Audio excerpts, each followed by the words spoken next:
లేదు, అలా అనుకోవద్దు. వాళ్ళకి మీ మీద ప్రేమ లేని మాట నిజం కాకపోవచ్చు.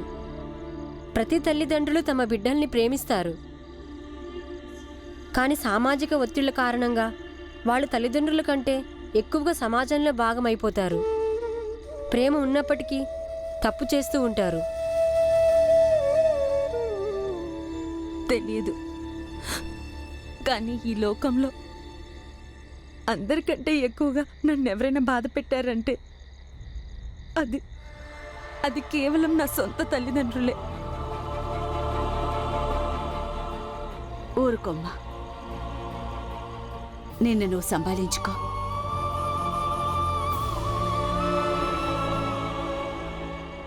మీ భర్త మన సమాజం కోసం చాలా మంచి పని చేశారు, కానీ ఆ పని సగంలోనే ఆగిపోయింది. అందుకే ఆ పనిని మీరు పూర్తి చేయండి. ఎందుకంటే భార్య ధర్మం అదే కదా.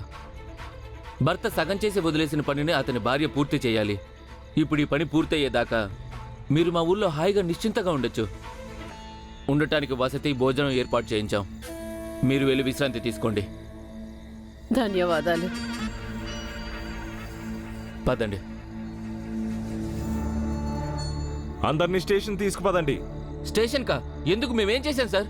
మీ అందరికీ వ్యతిరేకంగా బాధితురాలు వాంగ్మూలం ఇచ్చింది. ఇక ఎవరికైతే ఆ కేసుతో సంబంధం ఉందో వాళ్ళందరినీ పట్టుకుని తీసుకెళ్తాము. తీసుకుపదండి. మీరు ఎలా బంధించి తీసుకెళ్తారు? నువ్వు కంగారు పడకు. సమాచారం సరైందైతే నీ దోషులందరికీ నేను శిక్ష వేయిస్తాను. అరే, మీరు తప్పు చేస్తున్నారు దొరగారు. నెమ్మదిగా. చాలా పెట్టు.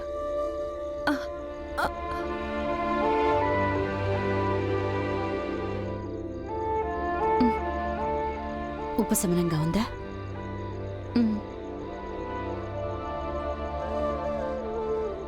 వైద్యులు గారు చెప్పారు నువ్వు కాస్త మెల్లగా లేచి కూర్చోవచ్చని.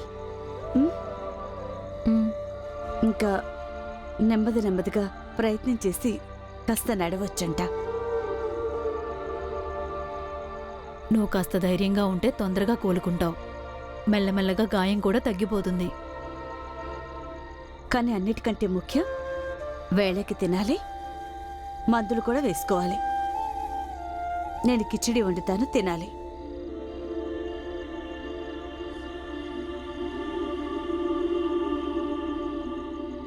భీమా, తన కోసం దుప్పటి తీసుకురా. బయట ఉతికారేశాను, తొందరగా వెళ్ళు. భవ్య, మంజుల, బట్టలు ఆరిపోయి ఉంటాయి, తీసుకురండి. సరే.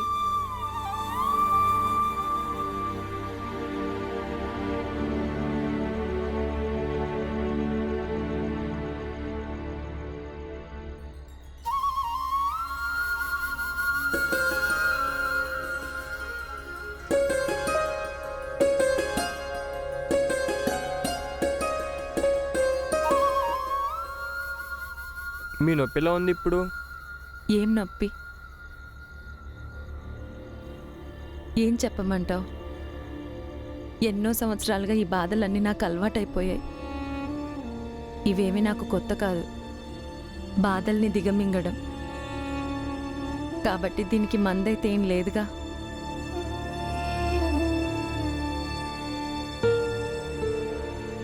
ఇదేంటో ఊహించు.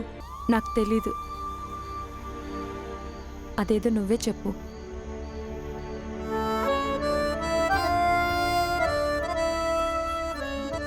చిన్నప్పుడు వీటిని తింటే నీకు సంతోషంగా ఉండేదన్నావుగా, ఈరోజు తిని చూడు, నీకు మళ్ళా సంతోషం కలగచ్చు.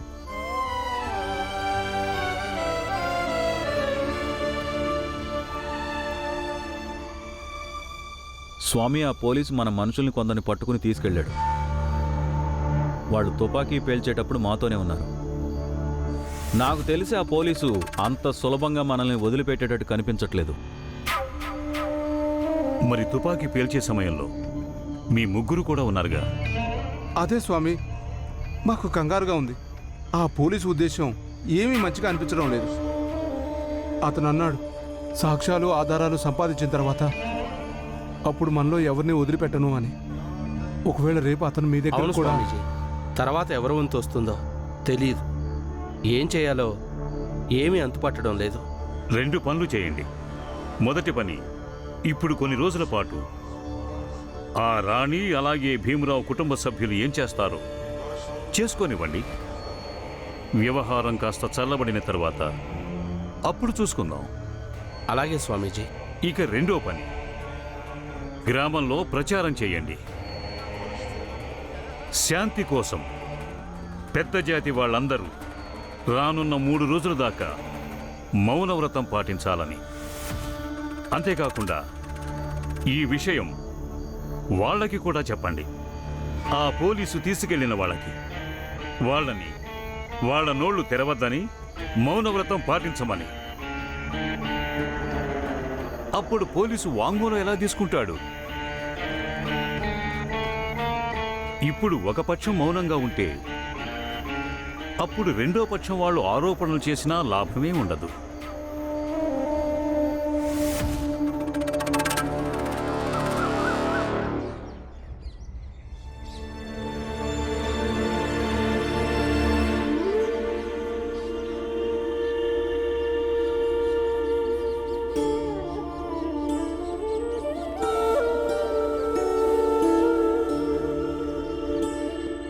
చిన్నప్పుడు వీటిని తింటే నీకు సంతోషంగా ఉండేదన్నావుగా, ఈరోజు తిని చూడు, నీకు మళ్ళా సంతోషం కలగచ్చు. అమ్మా, నాన్న,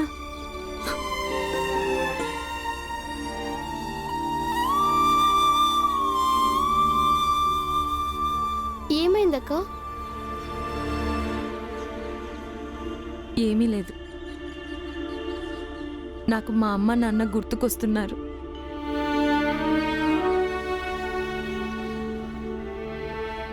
భవ్య, ఇది భలే విచిత్రం కదా. ఆచారాలు అనుబంధాల కంటే ఎక్కువైపోయాయి. వితంతువుని అవ్వకముందు అమ్మ నాన్నలకి నేనొక రాజ్కుమార్ని. కానీ నా భర్త చనిపోయిన తర్వాత రాజకుమార్ని కాస్త దురదృష్టవంతురాలని అయిపోయాను.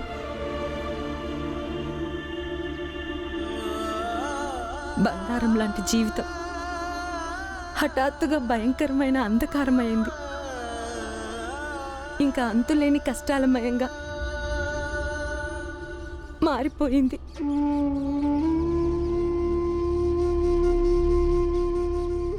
అక్క, కష్టాల్ని గుర్తు చేసుకొని బాధపడటం వల్ల ప్రయోజనం ఉండదు. అందరికీ ఎవరి కష్టాలు వాళ్ళకు ఉంటాయి. అందుకని ప్రతి క్షణం కష్టాల్ని మర్చిపోయి సుఖాన్ని వెతుక్కోవటంలో గడపాల్సి ఉంటుంది. ఈ విషయం నాకు ఈ కుటుంబమే నేర్పించింది. నువ్వు కూడా నేర్చుకుంటావులే.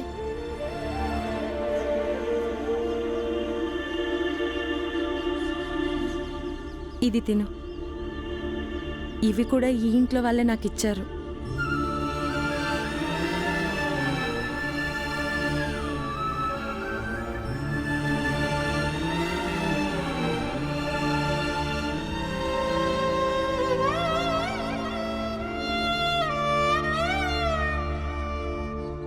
ఏ చెప్పరా, చెప్పు. నువ్వు చెప్పు. నిన్నే అడిగేది చెప్పు. ఏ నువ్వు చెప్పు.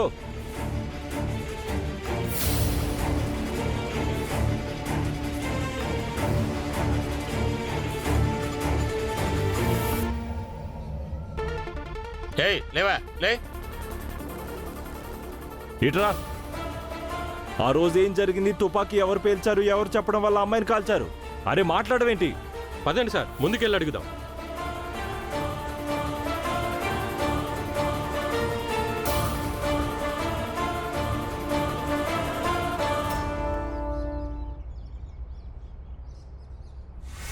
వీళ్ళు అరిచి గీ పెట్టినా వీళ్ళెవ్వరూ తమ నోళ్లు తెరవలేరు. మౌనవ్రతం వీళ్ళందరూ ఎన్ని ప్రశ్నలైనా అడుక్కో.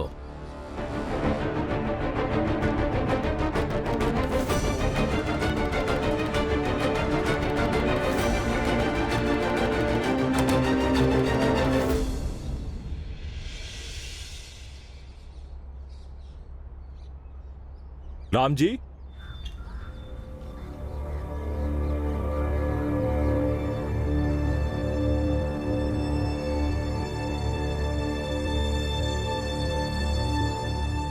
చెప్పండి సార్. గ్రామంలో ఒక్క మనిషి కూడా వాంగ్మూలం ఇవ్వలేదు. అందరూ మౌనంగా ఉన్నారు, ఏమీ చెప్పట్లేదు. మీరందరూ బాధితురాలి పక్షం కాబట్టి కేవలం మీరు చెప్పే సాక్ష్యాన్ని న్యాయస్థానం పరిగణలోకి తీసుకోదు. ఈ పరిస్థితిలో ఇప్పుడేం చెయ్యాలి? వీళ్ళు మౌనంగా లేరు, మౌనంగా ఉంచబడ్డారు. ఇలా ప్రతిసారి వీళ్ళందరి నోర్లు ఇలాగే మోగిస్తుంటారు. ఎందుకంటే స్వామీజీ లాంటి వాళ్ళ గొంతు వినిపిస్తూ ఉండడానికి.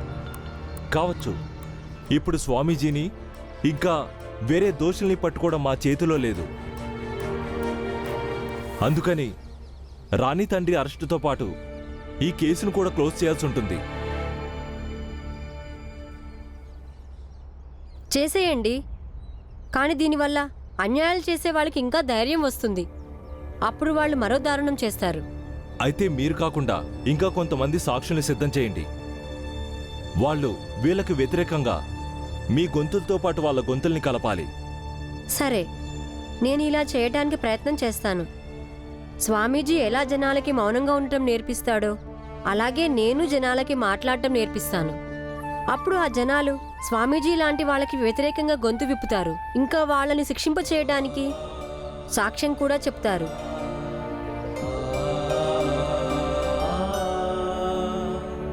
చూడు చెల్లెమ్మ, ఈరోజు మన వాళ్ళు మౌనంగా ఉన్నారు. అందుకే పరిస్థితి అదుపులో ఉంది. కానీ ఒకసారి ఆలోచించు, నీకు అసలు ఏం దక్కింది? ఇదెక్కడ అన్యాయం చెప్పు? పాపం భర్త అంత త్యాగం చేసినా కూడా జైలుకు వెళ్ళాడు. కానీ నీ కూతురు హాయిగా ప్రాణాలతో ఉంది. మళ్ళీ వెళ్ళి ఆ రామ్జీ ఇంట్లోనే తిష్ట వేసింది. వాళ్ళు ముట్టుకున్న నీళ్లు కూడా తాగం మనం. మీరే ఆలోచించండి, ఇది మీ భర్త చేసిన త్యాగాన్ని అవహేళన చేసినట్టే కదా. మీరు లోకానికి ముఖం ఎలా చూపిస్తారు చెప్పండి? లోకులు ఇలాగే అనుకుంటారు కదా, ఒక మోపి కూతురు తల్లి ముఖం మీద కాండ్రించి ఉమ్మి వెళ్ళిపోయిందని. మీ కూతురు కారణంగా మీకు ఇహలోకం ఎలాగూ చెడిపోయింది, పరలోకం కూడా చెడిపోతుంది. అక్కడ కూడా నరకం అనుభవించాల్సి వస్తుంది. అయితే నేనేం చేయను? ఎందుకు నేను అసలు దానికి జన్మనిచ్చాను ఏంటో? అలాంటి నీచమైన కూతురు నీ కడుపున పుట్టినందుకు నువ్వు బాధపడుతున్నావు కదా. అయితే ఏ పని అయితే నీ భర్త చేయలేకపోయాడో ఆ పని నువ్వే చేసేయి. అంటే ఈయన మాటకి అర్థం ఏంటంటే, అది మీ భర్త ఏ పనినైతే అసంపూర్తిగా వదిలేసి వెళ్ళాడో దాన్నిప్పుడు మీరు పూర్తి చేయండి. దీనివల్ల మీకు ఇంకా మీ భర్తకి ఇద్దరికీ మోక్షం ప్రాప్తిస్తుంది. ఇక లోకం మీరు చేసిన ఈ పనిని గర్వంగా గుర్తుపెట్టుకుంటుంది. మీరు ధర్మం, సంస్కృతి ఇంకా సాంప్రదాయాల కోసం కన్న కూతుర్ని కూడా బలిచ్చారని. కానీ నేను దాన్ని ఎలా చంపగలను? విషాన్ని ఇచ్చి.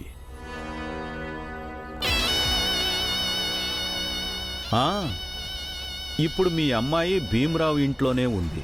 అక్కడే నువ్వు విషం ఇచ్చావంటే అప్పుడు నేరం భీమరావు వాళ్ళ కుటుంబం మీదకు వెళ్తుంది. ఇంకా దాంతో మన ఆచారాల్లో వేలు పెట్టినందుకు శిక్ష పడినట్టవుతుంది. ఇది ఆలోచించే సమయం కాదు, పని చేయాల్సిన సమయం. మీకోసం, జాతి, ధర్మం, సంస్కృతి ఇంకా సాంప్రదాయాన్ని రక్షించడం కోసం.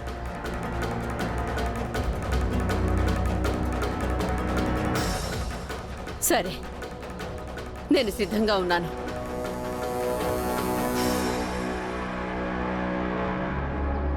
సరే, అయితే మీకు సమయానికి విషయం అందుతుంది.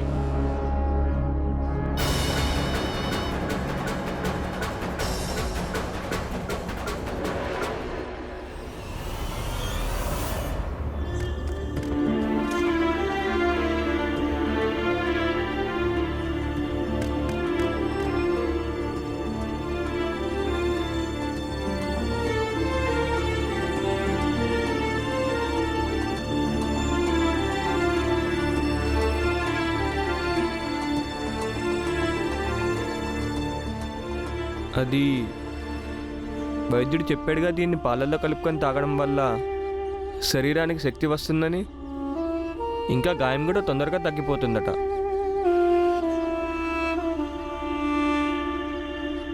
ఒకసారి గాయం తొందరగా మాన్పటం జాతుల మధ్య అగాధాన్ని దాటడం కాదుగా అమ్మా.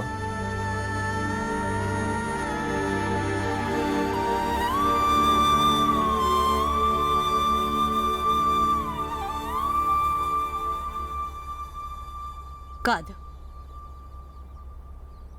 అస్సలు కాదు.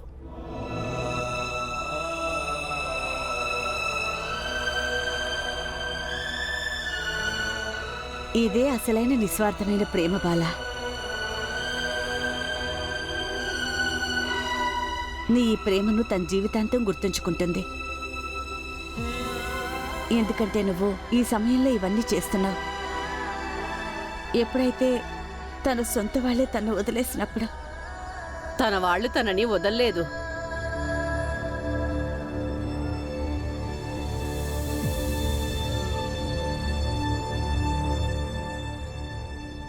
ఇంత రచ్చ జరిగిన తర్వాత కూడా బిడ్డ బాధ నేను పట్టించుకోకుండా ఉండలేకపోయాను.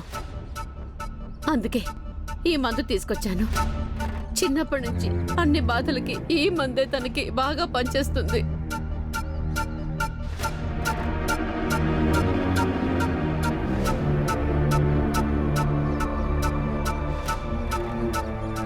ఇవ్వండి, నేను తనకిస్తాను. కానీ నేను ఒక అమ్మ నుంచి ఒక అమ్మగా ఇది ఆశిస్తున్నాను. మీరు నా కన్న కూతుర్ని కలవనివ్వండి. వాళ్ళ నాన్న ఏదైతే చేశాడో అందుకైన శిక్షను అనుభవిస్తాడు. కానీ నేను దానికి తల్లిని. 9 నెలలు నేను దాన్ని కడుపున మోసి కన్నాను. చూడండి, దయచేసి నన్ను ఒకే ఒక్కసారి నా కూతుర్ని కలవనివ్వండి. కానీ మీరు లోపలికి రారుగా. ఇక ఇలాంటి పరిస్థితుల్లో ఎవరంతా రానికి శత్రువు. రాణి,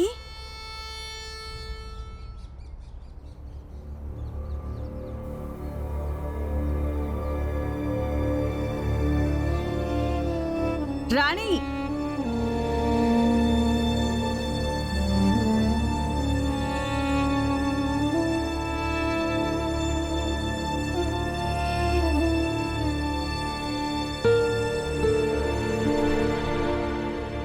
రామ్మా, మీ అమ్మని కలువు. పద.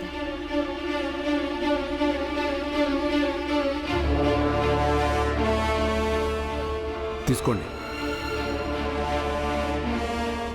అరే ఆలోచిస్తారేంటి? తీసుకోండి.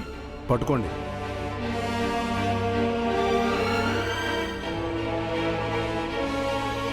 చాలా ప్రమాదకరమైన విషయం ఇది.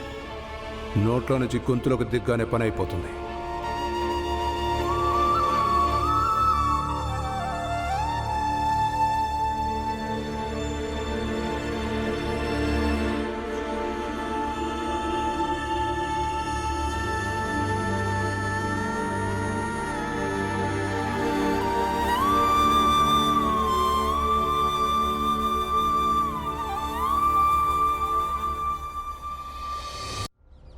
రాణి, ఈ మందు తాగమ్మా. దీంతో నీ బాధ కాస్త తగ్గుతుంది. అంటే ఎవడో కుర్రాడితో పారిపోవడం దీని కర్మ. మరి కుటుంబ పరువు మర్యాదల గురించి ఇది ఆలోచించకపోతే ఇంకెవరు ఆలోచిస్తారు?